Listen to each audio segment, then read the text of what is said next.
Kajian Islam dan Sains oleh Profesor Ika, Guru Besar Universitas Brawijaya Malang. Assalamualaikum warahmatullahi wabarakatuh. Alhamdulillahirabbil alamin. Asyhadu an la ilaha illallah wahdahu la syarikalah wa asyhadu anna Muhammadan abduhu wa rasuluh. Amma ba'd. Ibu-ibu, bapak-bapak yang saya muliakan, kita patut bersyukur kembali bahwasanya kita masih ada sisa usia untuk menimba pengetahuan pagi ini yang diberikan oleh Allah kepada kita. Karena tanpa ilmu pengetahuan maka kita tidak akan tahu arah hidup dan manfaat hidup ini. Ini tolong dijadikan pedoman hidup kita.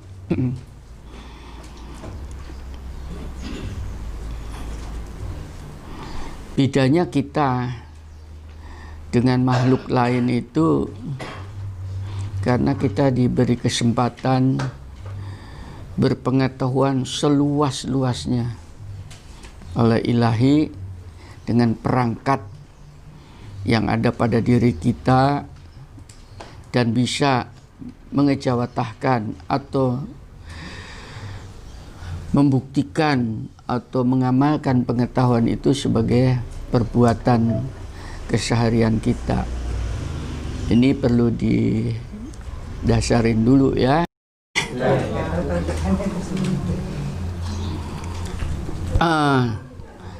Jadi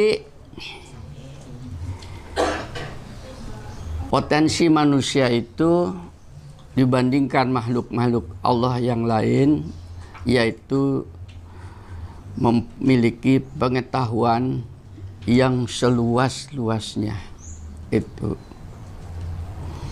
untuk mendukung misi ketuhanan di atas muka bumi, yaitu mengembangkan jenis manusia dan memelihara alam tempat dia hidup agar supaya kehidupan di atas muka bumi ini sejahtera di dunia tapi rasa surga. Seperti itulah ya.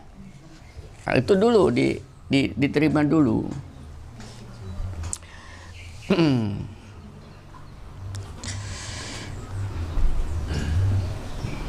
Ini saya masuk karena saya ingin menyampaikan fungsi kenabian. Saya ingin menempatkan fungsi kenabian itu secara on the right way, di atas jalan yang benar, bukan sangka-sangka. Yang pertama, pengetahuan yang nampak, paham ya? Di dalam alam ini jelas kelihatan, itu pengetahuan ya. Nah, pengetahuan yang nampak dan terdengar di dalam alam atau terasa di dalam alam ini tadi, itu pengetahuan yang sifatnya umum, siapapun bisa menimba selama dia melakukan pengamatan berulang-ulang, bisa diikutin dan melakukan sebuah analisa, dan Anda mendapatkan pengetahuan di situ itu tadi, paham ya?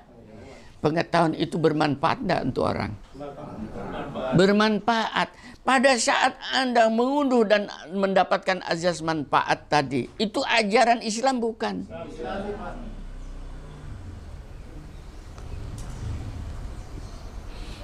Karena ajaran Islam, sebaik-baiknya manusia adalah mereka yang bermanfaat untuk sesama.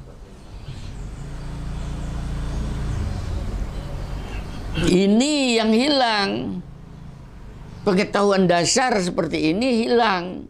Kenapa? Tadi terpotong setelah kejayaan umat Islam pada zaman yang sarjana-sarjana muslim sudah meninggal, kitab-kitab atau buku-buku tulisan mereka dibawa ke barat dan mereka pelajarin, kita menjadi blank, kosong. Tadi kan ada missing link tadi saya. Ada sesuatu yang hilang. Pada dunia Islam hilang. Setelah mereka. Bisa diikutin ini.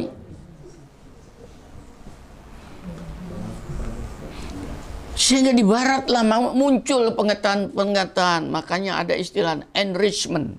Ya, itu pengkayaan, pencerdasan pada mereka. Terjadilah revolusi pengetahuan yang bukan main di barat. Itu yang pertama ya. Nah, ini saya mengembalikan supaya akan muncul nanti generasi kesadaran umat ini, generasi yang baru, harapan saya. Kenapa saya katakan menjadi dua sumber itu tadi? Karena tidak semua pengetahuan yang di dalam alam raya ini tadi ditulis di dalam Quran. Tercantum di dalam Quran. Kenapa tidak tercantum? Karena sudah ada di dalam alam raya. Sudah diberikan. Dan kalian dikasih perangkat intelektual. Ya, panca indera. Waktu. Bisa ikut ya? Nah. Al-Quran sebagai firman yang terlengkap dari ilahi.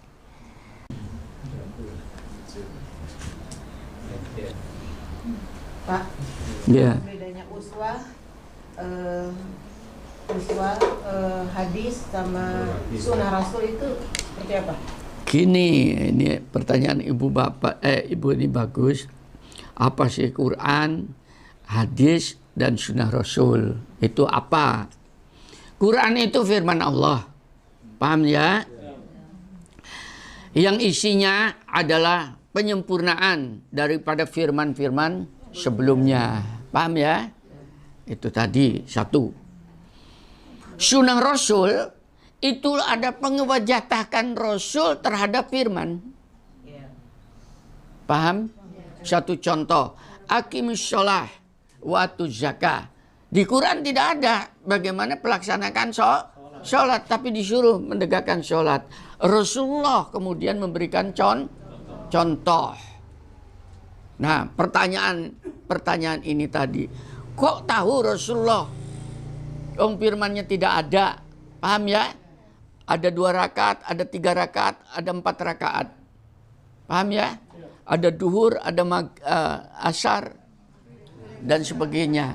Kan tidak dirinci di dalam Al-Quran seperti itu. Paham ya? Sampai dengan sholat malam dan sebagainya. Dari mana Rasul? Padahal perintahnya adalah menegakkan sholat. Tanya. Bisa jawab enggak ini? Ilmu mana yang diambil? Sedangkan ilmu pengetahuan firman tidak merinci. Paham ya? Inilah yang dinamakan al-hikmah. Bu, jadi Rasulullah pada mengejawatakan itu al-hikmah, ilmu langsung yang ditanamkan oleh Allah. Sebagaimana tadi Nabi membuat kapal. Nabi Nuh. Paham ya? Di mana Pak Ika referensinya itu? Di Bukaton, Al-Baqarah 151-nya.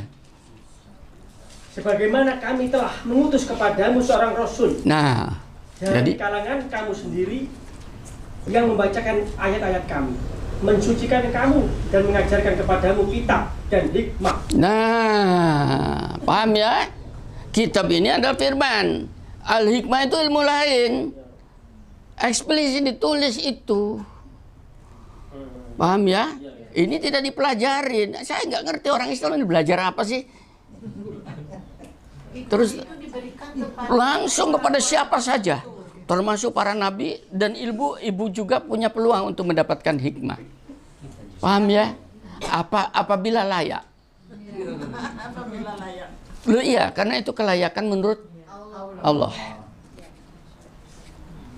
Terus On? Serta mengajarkan apa yang belum kamu ketahui.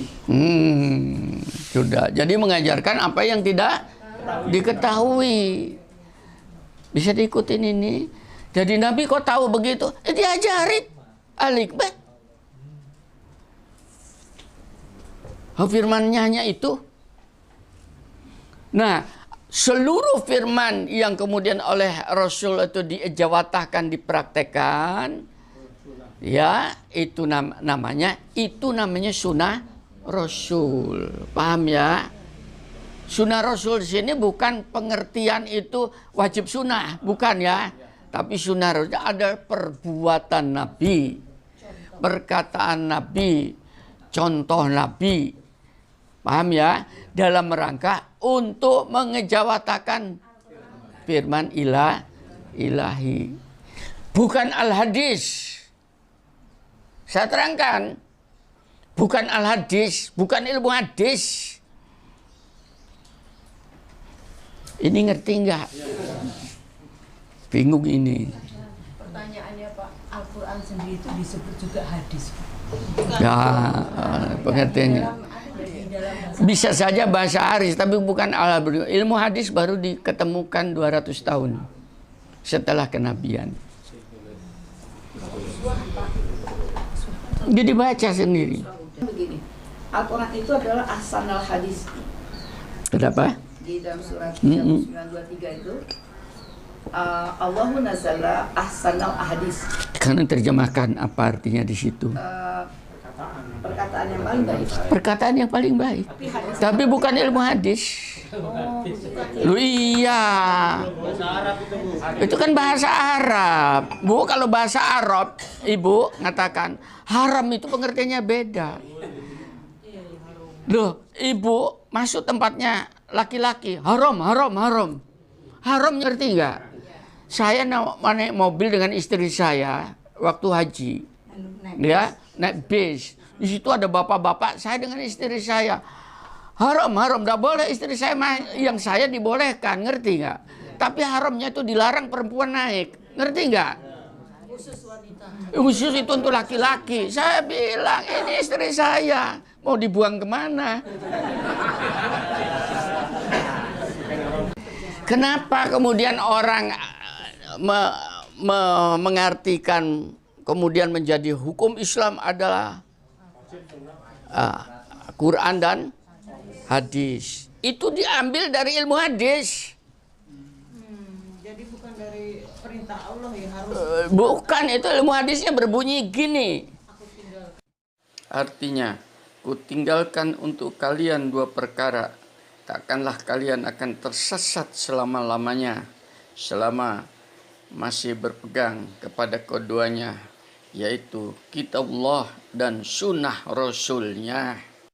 Ngerti nggak? Yang nggak tahu saya.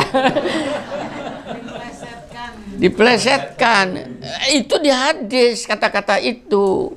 Tapi diterjemahkan oleh orang ahli-ahli hadis itu sebagai ilmuwan hadis. Sunnah Rasul bisa ditempatkan dulu. Ini saya menempatkan istilah-istilah supaya tidak dikebiar uya. Akhirnya kebingungan masyarakat. Tadi tentang hadis ya. Hadis itu 200 tahun kemudian diklasifikasi oleh ahli-ahli hadis itu tadi. Paham ya? Dikelompokkan atas dasar periwayat. Ya, perawinya ya. Itu. Pengelompokan itu masing-masing ahli hadis itu antara Bukhari dan Muslim berbeda. Bukhari itu ketat sekali. Kalau orang itu pelupa, sudah hadis palsu. Pinggir nggak? Kalau adanya itu meloncat, itu hadis mursal dan sebagainya ya. Dan itu dikelompokkan. Muslim berbeda lagi pengelompokan. Silahkan belajar ilmu hadis tentang itu. Paham ya? Itu pengelompokan. Nah, setelah dikelompokkan, diketemukanlah yang bisa diterima antara lain. Paling tinggi adalah sahih.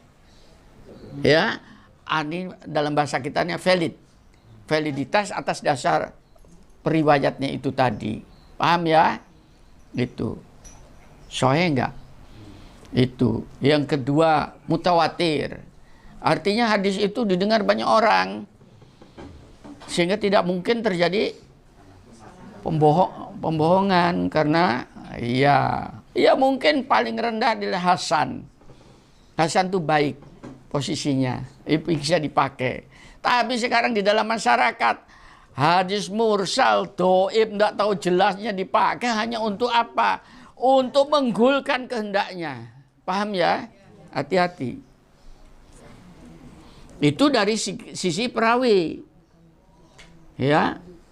Belum lagi daripada sisi matan hadis. Matan itu isinya hadis. Ini sudah saya terangkan dulu. Nah, itu harus benar, harus dilihat dong, rasional enggak itu? Karena agama ini adalah akal. Kalau tidak masuk akal, minggirkan dulu dong. Bukan berarti harus akal-akalan, tidak. Akalnya itu khususnya bertentangan dengan Quran. Paham ya? Itu maksudnya di sana. Tidak bisa diikutin. Nah, atas dasar itu pengelompokan itu para sarjana hadis, ilmu hadis membuat standarisasi. Halo, yang membuat standarisasi ini bukan Nabi. Ngerti nggak? Ahli-ahli hadis 200 tahun setelah kenabian, pengelompokan yang dinamakan hadis sahih. Ya, hadis tadi yang dinamakan mutawatir, Hasan, dan sebagainya. Itu bukan Nabi. Ini ngerti nggak? Teman-teman juga begitu. Akan tetapi ahli-ahli ilmu hadis. Ngerti? Nah, kita sebagai seorang muslim, paham ya? Itu tadi, di mana letak ketundukan kita, tahu pengakuan kita kepada ahli-ahli hadis ini? Di mana letaknya? Letaknya kepada Quran. Apabila kamu tidak tahu, tanyalah kepada ahlinya. Mereka ahli hadis. Paham ya? Maka apa yang kriterium oleh mereka itu harus dianggap sebagai sebuah kebenaran. Paham ya? Sebuah rujukan kebenaran. Tapi rujukan kebenarannya ini kebenaran saintifik. Bukan kebenaran wahyu. Bisa diikutin? Karena itu adalah kebenaran saintifik, bisa saja salah. Kebenaran itu relatif. Bisa diikutin ini. Makanya jangan fanatik. Karena itu yang namanya sunnah Rasul, insya Allah itu adalah benar. Karena dia mengisyaratkan Quran. Tapi ilmu hadis belum tentu. Karena itu kebenarannya saintifik. Buktinya apa? Sahihnya Bukhari belum tentu sahihnya Muslim. Belajarilah ilmu hadis. Saya luruskan ini tadi, bukan berarti Pak Ika kemudian anti hadis. Enggak, saya sendiri kalau di Quran tidak ada, alhamdulillah kita punya saudara-saudara dahulu, saudara kita kan Bukhari, Muslim dan sebagainya itu ya, yang mau menulis itu tadi sehingga kita punya referensi kan. Ya. Itu tadi. Tanpa itu kita tidak tahu, tapi kebenarannya itu adalah kebenaran saintifik. Karena berdasarkan periwayat. Mau nembak di mana kepada Pak Ika? Pak Ika ahli anti hadis dari mana? Untuk saya adalah kebenaran saintis. Kebenaran saintifik itu begini, Bu. Ada kebenaran saintifik memang ada faktanya. Ini seperti tadi kan ada datanya karena dia melihat. Ada kebenaran saintifik itu yang namanya statement. Pernyataan dari ahlinya. Paham? Sekarang ibu sakit. Datang ke dokter. Saya sakit ini. Oh ibu obatnya ini. Percaya kan? Halo? Kenapa percaya? Karena dia ahlinya. Ngerti nggak? Enggak, nanti buktinya mana? Repot. Betul nggak? Sama seperti itu. Percaya saya dengan Bukhari Muslim. Hadis-hadisnya. Tapi itu adalah kebenaran saintifik. Saya tidak itu dulu. Sejauh saya bisa mengunduh dari Al-Quran, paham ya? Maka saya akan unduh. Kenapa? Karena tidak semua isi Al-Quran itu bisa diterangkan oleh ilmu hadis. Halo?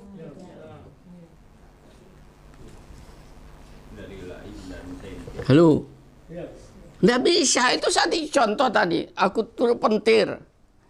Cari hadis tentang petir. Gak ono.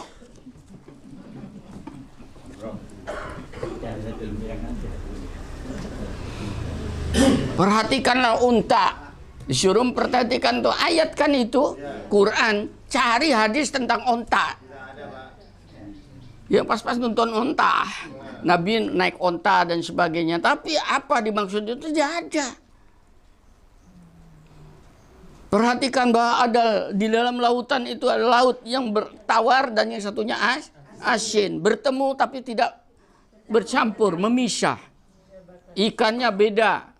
Perhiasannya beda. Quran. Isi Quran kan? Cari di hadis keterangan itu. Ada enggak? Enggak ada. Ayo, kon, cicili hadis-hadis. Itu Quran. Dan di zaman Nabi belum dijawatahkan.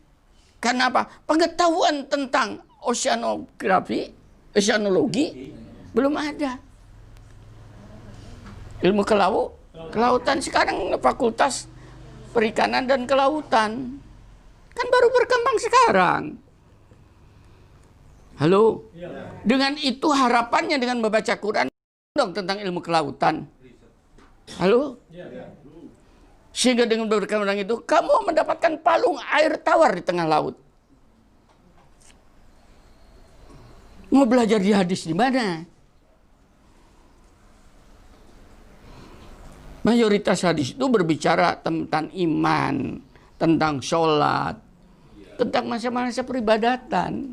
Tapi masa-masa yang demikian nggak ada. Bisa diikutin ini ya.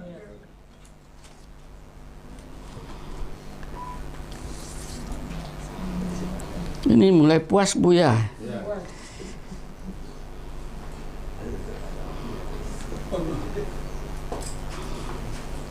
Sudah, tadi misi kenabian fungsinya adalah menyampaikan firman, ya. Yang kedua, selain menyampaikan firman, menjabarkan, mencontohkan firman. Itu yang dinamakan dengan sunnah kenabian. Jadi bukan hanya nyampaikan, tapi mencontohkan. Dua. Yang ketiga, ya, selain dia menjabarkan, membangun sistem sosial, fungsi kenabian. Oleh karena itu, kenapa melakukan hijrah dari Mekah ke Madinah? Karena untuk membangun sistem sosial di Madinah tidak mungkin. Sedangkan ayat Al-Quran isinya adalah tentang masalah-masalah konsep sosial. Itu tidak mungkin dibangun karena ditolak oleh masyarakatnya itu. Satu contoh membangun sosial. Di dalam Islam itu menghargai setiap insani manusia. Sedangkan masyarakat pada saat itu masyarakat perbudakan. Paham ya? Apa tidak bertentangan? Bagaimana seorang budak dijadikan warga negara bebas? Kan tidak mungkin. Itu yang ditentang, sistem sosialnya. Oleh karena itu, untuk melepaskan perbudakan itu saja, diiming-iming pahala. Paham ya? Itu. Kalau tidak diiming-iming, manusia itu tidak tertarik sih. Itu. Oh, itu untuk membangun, untuk menghilangkan suatu sistem sosial yang rusak. Itu menghargai wanita. Jangan dibalik, Islam tidak menghargai wanita. Justru Islam yang menghargai wanita. Buktinya apa?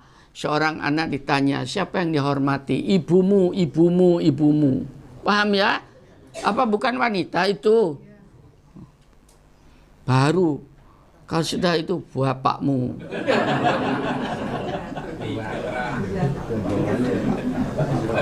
Ya, berada pada wanita. Kehormatannya bukan main, dan itu tidak ada pada konsep sosial lain. Itu konsep sosial Islam.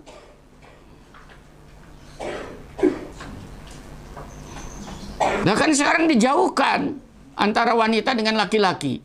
Betul ya? Untuk bertemu saja tidak boleh. Ngerti? Bukan muhrimnya. Ini kan konyol. Lalu bagaimana bisa bergaul?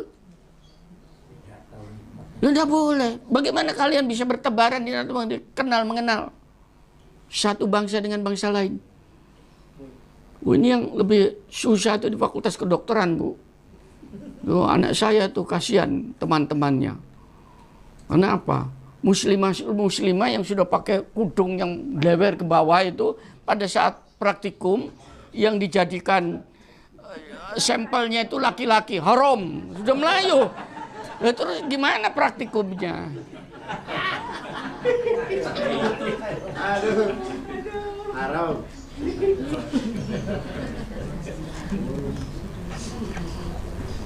Korban hadis. Korban fikih. Banyak di dalam masyarakat seperti itu. Bergaul saja. Itu.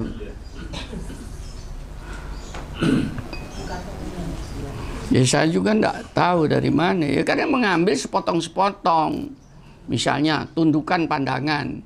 Artinya tundukan pandangan itu enggak boleh lihat orang.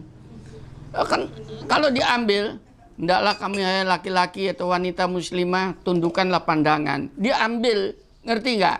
Tundukan pandangan begini, ngerti nggak? Kok tundukan pandangan begini, lalu kan mobil ya tabrakan, guru ndak bisa ngajar, ke pasar ndak bisa belanja untuk tundukan pandangan. Maka pengertian tundukan pandangan di situ tuh ada pengertian lain. Itu al-hikmah namanya tadi yang tidak. Itu kan firmannya seperti itu. Hikmahnya apa? Ojo jelalatan mata keranjang.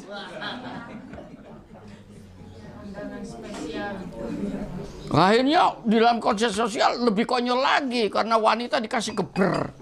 Kan sekarang begitu. Itu mengadopsi kayak begitu. Nggak bisa bergaul sama Islam, susah. Begitu keluar pintu ketemu lagi. Ini ketemu lagi keluar pintu. Ya Allah, saya bilang apa bukan itu korban daripada fikih itu yang tidak dipahami secara utuh. Oleh karena itu, begitu sampai di Madinah dan menjadi Masjid Nabawi, makanya ada istilah raudhah. Paham ya? Raudhah itu untuk apa? Karena masjidnya hanya itu. Disitulah Rasulullah katakan ini taman sorga, bukan taman sorga-sorganya turun ke sini, tidak. Ini adalah tadi untuk jalan Anda masuk ke dalam taman sorga, dekat dengan aku bina. Ya, aku bimbing. Ini yang menyebabkan para sahabat tidak mau beranjak daripada Rasul, sehingga pada berdatangan mereka meninggalkan negerinya. Paham ya? Meninggalkan perdagangannya, sekalipun di situ hanya menjadi orang-orang keleleran. Tahu keleleran? Tidak punya rumah, ya. Tapi saya mempunyai hidayah, yaitu ada Rasul. Itu menjadi pemersatu tempat umat Islam itu mendengarkan firman. Paham ya? Tempat umat Islam belajar tentang ilmu sosial. Tempat umat Islam membangun peradaban di dalam masjid. Itu sehingga muncullah panglima-panglima perang. Muncullah negarawan-negarawan. Muncullah intelektual-intelektual. Ya, itu tadi. Muncullah ahli-ahli ibadah. Bukan main. Sekarang kembalikan. Itu fungsi yang dibini oleh Nabi Muhammad. Betul? Sekarang kembalikan kepada fungsi yang dibina oleh umat Islam saat ini, termasuk yang ada di Madinah, di Masjidil Haram. Sudah melakukan itu enggak? No way. Anda kumpul di Masjid Madinah, di Masjidil Haram seperti ini, didatangi polisi, dibubarkan. Halo. Lalu bagaimana belajar tentang politik di dalam Islam, di dalam Quran? Tidak mungkin. Bagaimana kita belajar pengetahuan di dalam Al-Quran? Tidak mungkin. Karena berkumpul 10 orang saja ditangkap. Kok Pak Ika kayak demikian? Kenapa? Pengalaman. Dari umroh saya ngumpulkan teman-teman, didatangi oleh polisinya. Haram. Saya terangkan, haram. Dia tidak ngerti, saya tidak ngerti.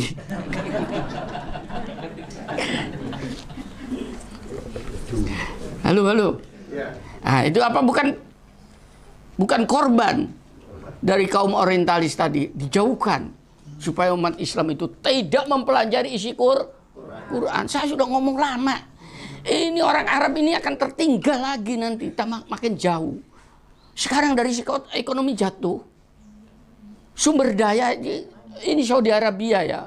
Mudah-mudahan saya dicatat gitu ya. Pengkritik yang paling itu. Sumber daya bukan sumber daya alamnya itu hanya daripada minyak.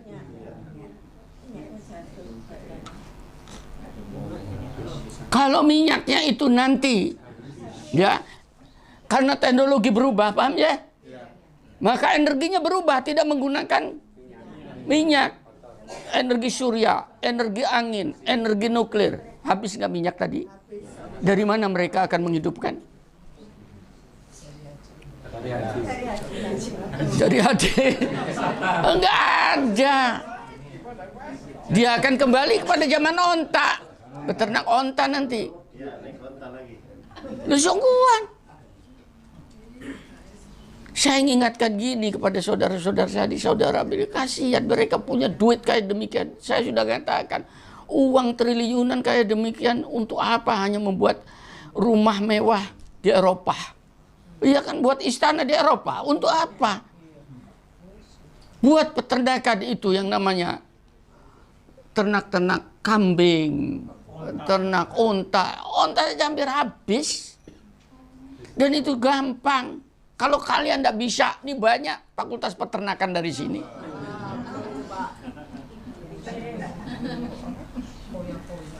Nggak tahu, Ton, bisa enggak kamu mengakses ke Saudi Arabia? Ini sudah mengakses ke Saudi Arabia. Berapa butuh tenaga sarjana-sarjana peternakan pertanian mereka? Kita kirim.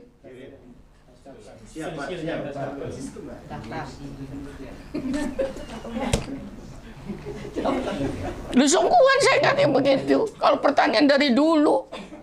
Tapi sekarang kurma kok berkembangnya di Amerika, kan aneh.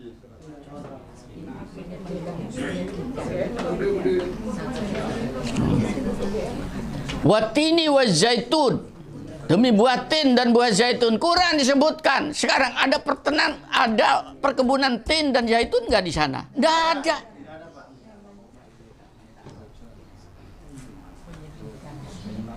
Padahal itu adalah sumber minyak yang bukan main sekarang. Perkebunan itu. Apa bukan Quran itu? Pada saat Anda mengejawatakan itu, saya membuat perkebunan tin kan karena surat At-Tin. Pada saat Anda membuat perkebunan itu tadi demi buah tin, buah zaitun. Apa bukan itu beragama?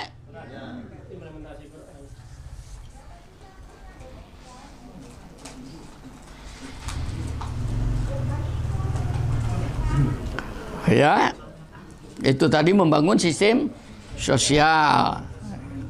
Makanya dibangun persaudaraan. Begitu ketemu saudara, sistem sosial dulu supaya tidak bermusuhan antara kaum Ansor dan Muhajirin. Itu harus bersatu. Baru bisa membangun pemerintahan. Dengan membangun pemerintahan, baru konsep-konsep Islam yang lain itu bisa dijawatakan. Contoh konsep-konsep Islam yang lain ini yang harus dijawatakan, oleh sebuah negara, misalnya adalah konsep-konsep kriminal. Halo, itu baru boleh melakukan eksekusi. Paham ya? Kalau ada hakim di dalam sebuah negara, hakim diangkat oleh negara. Kalau tidak bisa melakukan eksekusi itu. Contoh lain tadi tentang masalah zakat dan sebagainya. Itu konsep sosial ekonomi Islam yang harusnya dikelola oleh negara dengan benar sehingga rakyatnya ikut sejahtera. Waduh, banyak sekali. Saya tidak bisa menerangkan satu-satu. Terlalu berat ya. Nah, kalau sudah dibangun itu, maka yang terakhir adalah memuliakan manusia. Maaf, tujuan Nabi diturunkan adalah supaya manusia beradab mulia. Ini bedanya Nabi Muhammad dengan nabi-nabi lain. Kenapa pada saat dia di Taif dilemparin sehingga dalam sejarah riwayat, nah itu belajarnya di hadis. Ya, nah, tarikh Nabi belajar, dilempari oleh bangsa Taif itu tadi, walau alam itu benar atau tidak. Tolong Muhammad mintakan agar supaya malaikat itu untuk menghancurkan bangsa Taif tadi, agar supaya gunung itu diangkat. Malaikat minta gitu, minta kepada Allah izin, ya Rasulullah. Jawaban Nabi hanya kan, aku diutus bukan untuk membinasakan, akan tetapi aku untuk membina umat manusia. Halo, sama enggak dengan Nuh? Halo, beda. Mereka belum mengerti. Nanti kalau sudah mereka itu mengerti, wah insya Allah mereka akan menjadi pembela-pembela. Paham ya? Hanya riwayat ini saja saya. Dalam riwayat ini keislaman ya. Sampai kemarin kita umroh itu, saya minta ketemu Taifnya di sana, tolong saya diantar rombongan ini ke Taif. Karena ada cerita. Dan itu perang Nabi terakhir. Setelah jatuhnya Mekah, hampir kalah. Riwayatnya di sana, saya belajar. Oh ini itu namanya Taif. Loh kan enak. Itu loh belajar agama, Bu. Saya ajak rombongan itu ke risalah kenabian, bukan ke kuburan.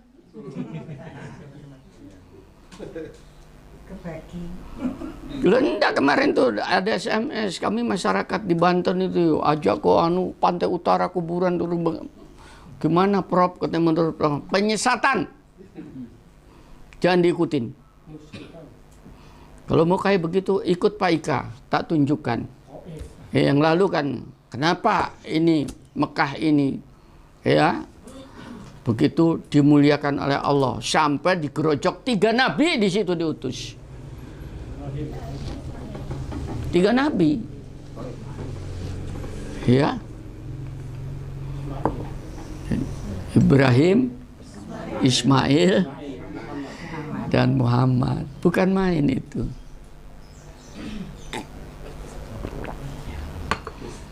Ya pelajarin itu untuk membangun manusia. Nah, sekarang kembalikan kepada umat Islam yang sekarang tentang belajar Quran, belajar hadis dan sebagainya. Kalian mau membinasakan umat manusia, menghancurkan atau mau membangun? Harus membangun. Kalau mau membangun, jangan mencari-cari musuh. Halo? Rangkul mereka yang tidak mengerti. Sekalipun mereka itu istilahnya itu, katakan dalam kacamata Anda itu kafir, rangkul supaya menjadi seorang yang mukmin, karena mereka tidak tahu. Lu Nabi kan,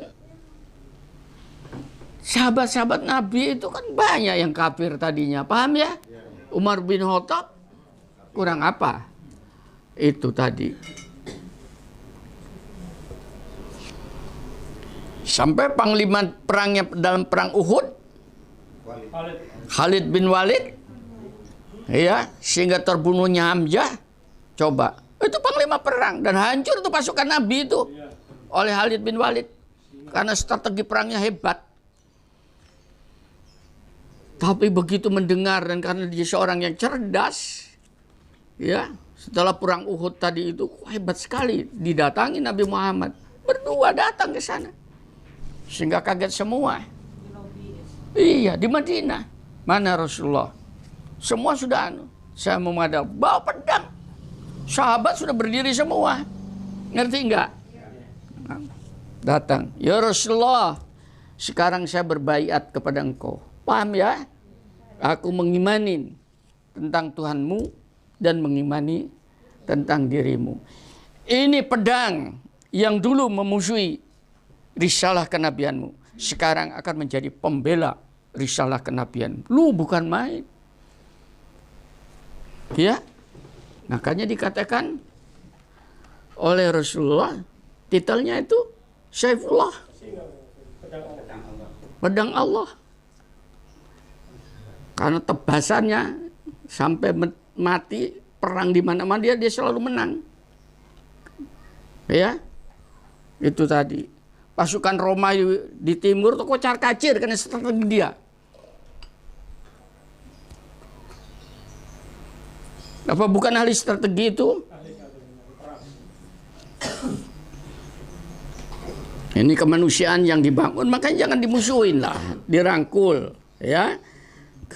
Dan yang terakhir mungkin kita selalu mempelajari pengetahuan-pengetahuan dari berbagai macam sumber itu secara respon. Saya sudah mengatakan yang lalu, ya, apa tadi malam sudah saya sampaikan juga, apa yang kamu ketahui sekarang itu adalah awal dari ketidaktahuan. Terima itu sebagai pintu masuk untuk menambah pengetahuan. Jangan sok gaya. Kita tidak tahu apa-apa. Dengan itu Anda akan terbuka menjadi responsif. Ya, itu. Harapan saya seperti itu sehingga berkembang dari waktu ke waktu. Insya Allah akan dibimbing oleh Allah. Kenapa? Sampai Allah menuntun dengan doanya itu, Rabbi habli hukman wa alhikni bisyolihin, tambahkanlah kepadaku pengetahuan. Sampai kata demikian, kita jangan menutup. Rabbi zidni ilman, tambahkan ilmu pada diriku. Ya, dibuka. Bergaul seluas. Sumber Al-Quran ini begitu luas. Di dalam Al-Quran begitu luas. Di luar ini demikian luas. Ya, waktu kita itu terbatas. Nah, mulai saat ini belajar agama, kembali kepada sumbernya untuk menambah sumber yang ada di luar ini sehingga terjadi sinkronisasi di dalam hidup. Bisa diikutin? Kalau tidak diketahui di dalam Al-Quran belum jelas, boleh dilihat daripada tapi itu menyangkut masalah peribadatan khususnya, ya, di dalam scientific hadis tadi, paham ya?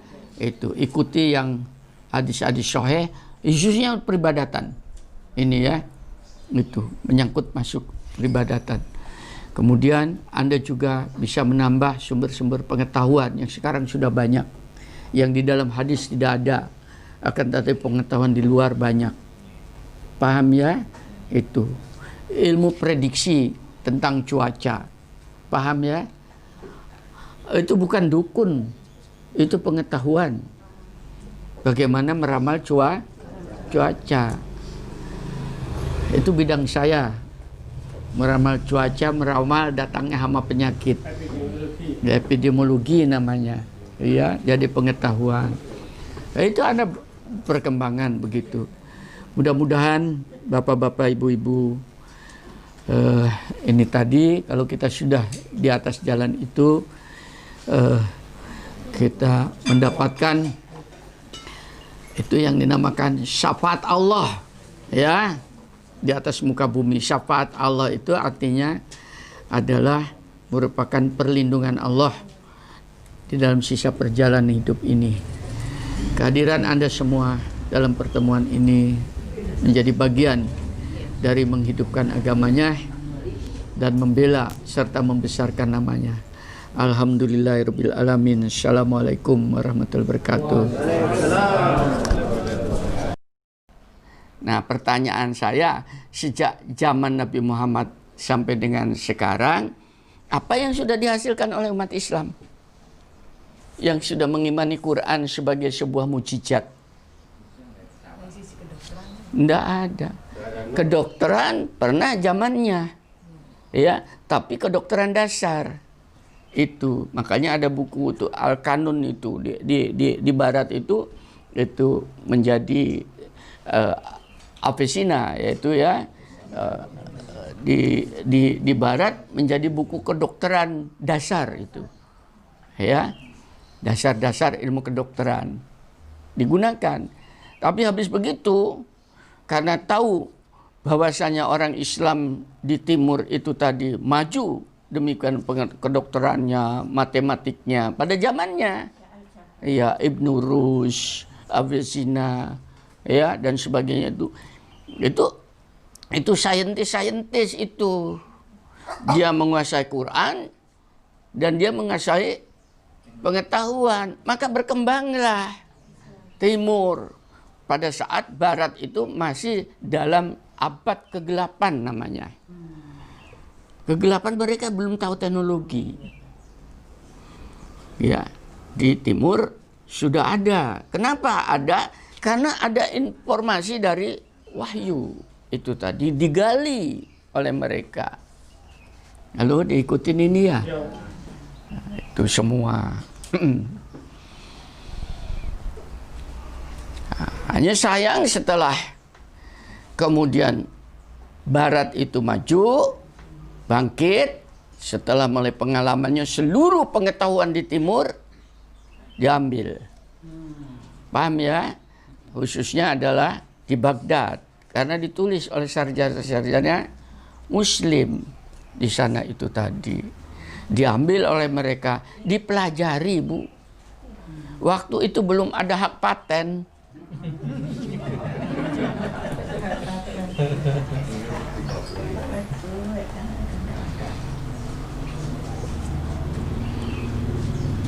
Apa itu kedokteran, apa itu ilmu matematik, karena itu dari aljabar, ya, atau itu tentang ilmu ukur sudut, ya, ilmu ukur ruang dan sebagainya, goniometri dan sebagainya, apa itu ilmu kimia, ya, makanya disebut alchemis itu begitu, chemistry itu kan dari ini, itu ahlinya Al-Hazel di timur, ya. Banyak sarjana-sarjananya yang kemudian setelah begitu buku-bukunya mereka ke sana, sarjana-sarjana kita hilang, tidak bisa diteruskan. Karena apa? Timur dikuasai oleh orang Barat. Itu yang melalui penjajahan itu tadi. Nah, sejak saat itu langsung peradaban Islam yang sudah maju pada abad-abad pertengahan itu langsung berhenti, stagnan. Ya, sehingga boleh dikatakan bahkan turun.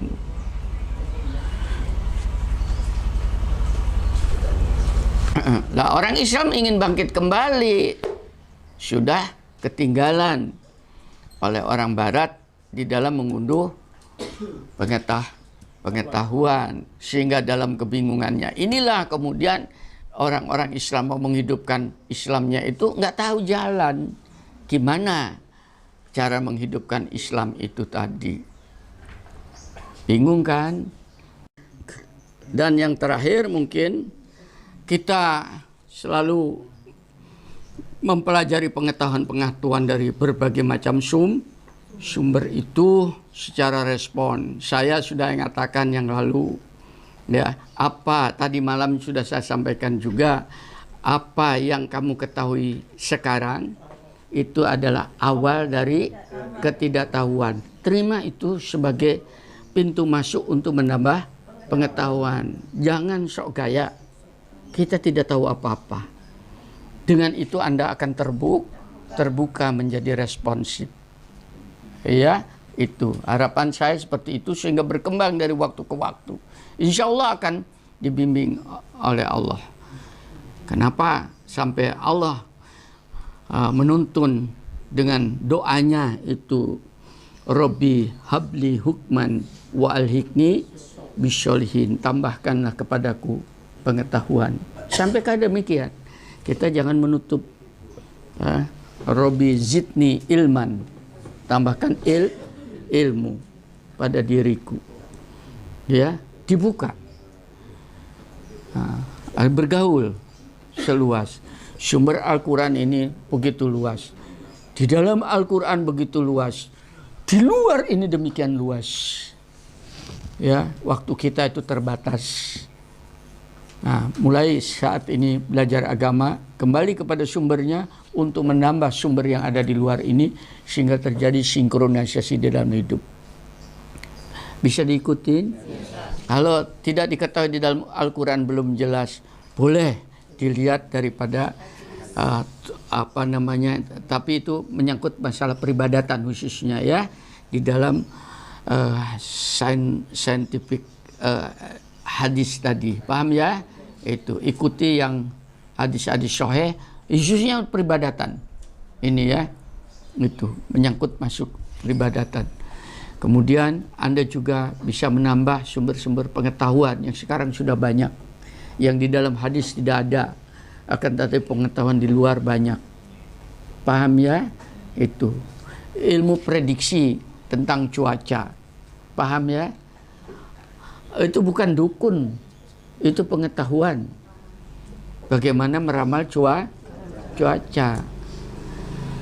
Itu bidang saya, meramal cuaca, meramal datangnya hama penyakit, epidemiologi namanya ya, jadi pengetahuan.